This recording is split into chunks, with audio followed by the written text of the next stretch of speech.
just like everyone else, I have opinions, and some of them are unpopular. For today's video, I have decided to share some of these opinions with you. So the way I'm gonna do this is I'm gonna start off easy and then slowly move on to the more controversial opinions.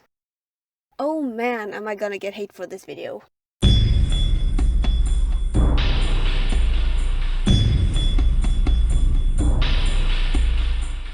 So let's jump into opinion number 1. The Generation 1 fjord is better than the Generation 3. Okay, so I'm not all that much of a horse person, believe it or not. But the fjord is my favorite breed because not only is it Norwegian, but it originates from the west coast of Norway, where I'm from. So I've grown up seeing a lot of fjords, and it's been the one horse breed I've always been able to recognize because I've seen a lot of them. And I also feel like they're very unique with their special mane and tail colors. So as soon as I heard that SSO were removing their fjords, I was saving up like crazy to get one before they would disappear forever. And even to this day, the original fjord is one of my favorite horses, and I wouldn't sell it for the life of me. When the team announced their new updated Generation 3 fjord horses, I was excited at first. And then I saw the model. I genuinely feel like I'm the only one that is disappointed with the Generation 3 fjord, and actually prefer the Generation 1. This was not an update, this was a downgrade. I don't know why, but the model just feels like a pony to me, and the textures are so much less detailed and realistic than they used to be. Something is just off about it, it's all cartoony and childish. I don't like it, and I would much rather ride the Generation 1. Does anyone else feel that way? So moving on to opinion number 2. Riding clubs are overrated. So this might just be me being introverted, but I've never really seen the point of being in a club. I've been in a club once or twice, but I just thought it was such a fuss with the rules and the meetings and the uniforms and everything. And then there's a whole thing I was talking about in my video about the chat, with social media requirements and all of that kind of stuff. I've just never understood what all the hype is about and why everyone sees it as a necessity to be in a riding club. Problem is that as soon as you leave the club, you get spammed with invites.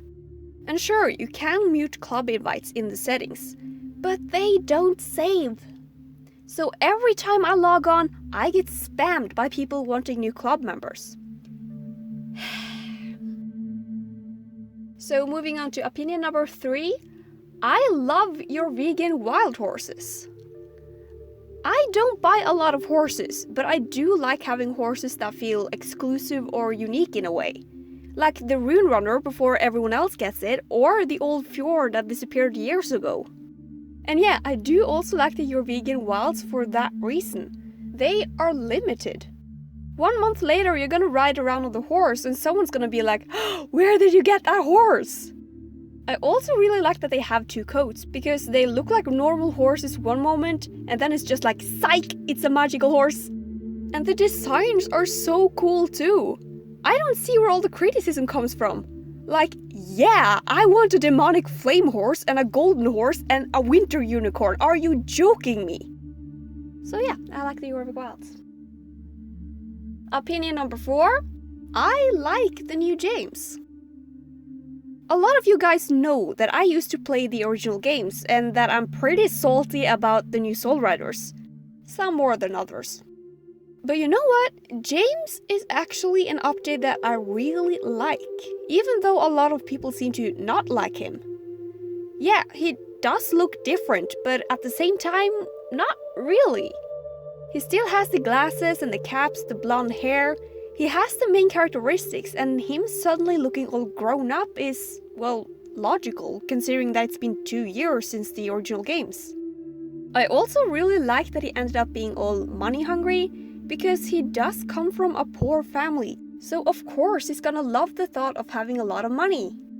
I can kinda see how that would change his personality as well.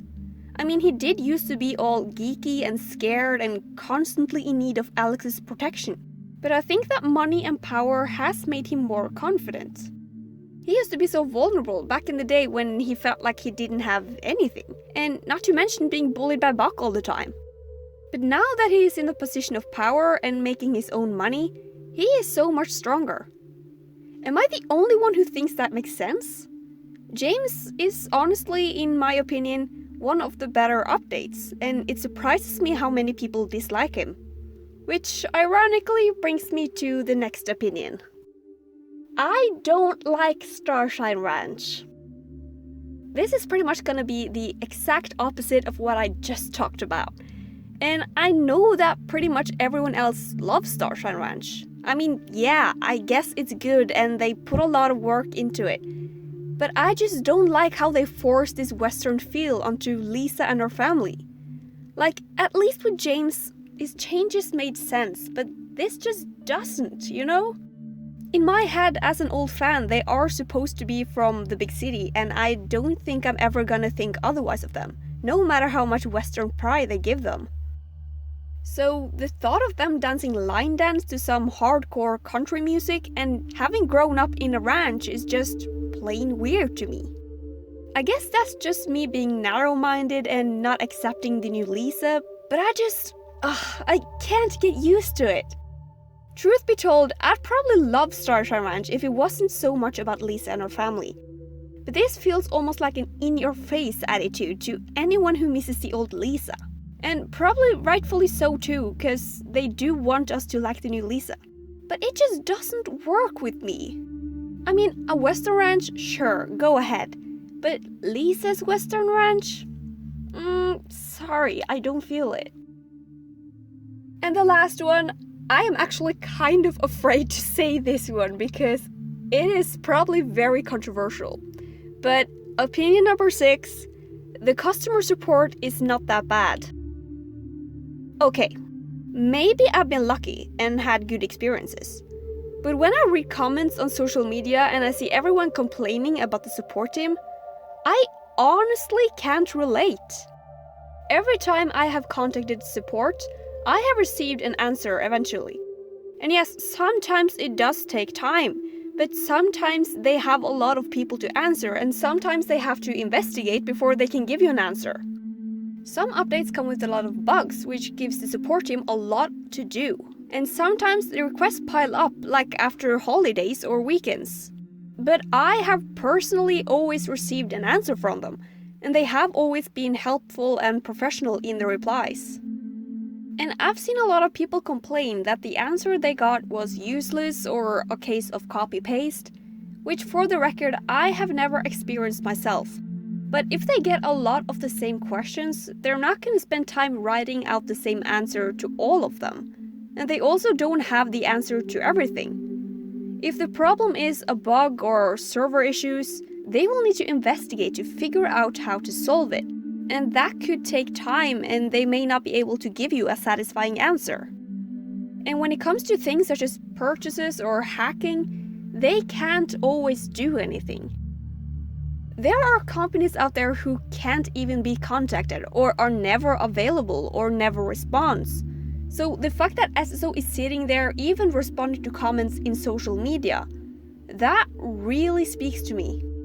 So yeah, believe it or not, I do actually think that they're doing a good job with the customer support. Okay, getting these things off my chest actually felt pretty good. I wonder how many people I fired up because of this video, oh lord. I would be really interested to hear your unpopular opinions in the comments, so do make sure to leave them down there. Other than that, I hope you enjoyed the video, and as usual, if you did, I'll see you around. Bye!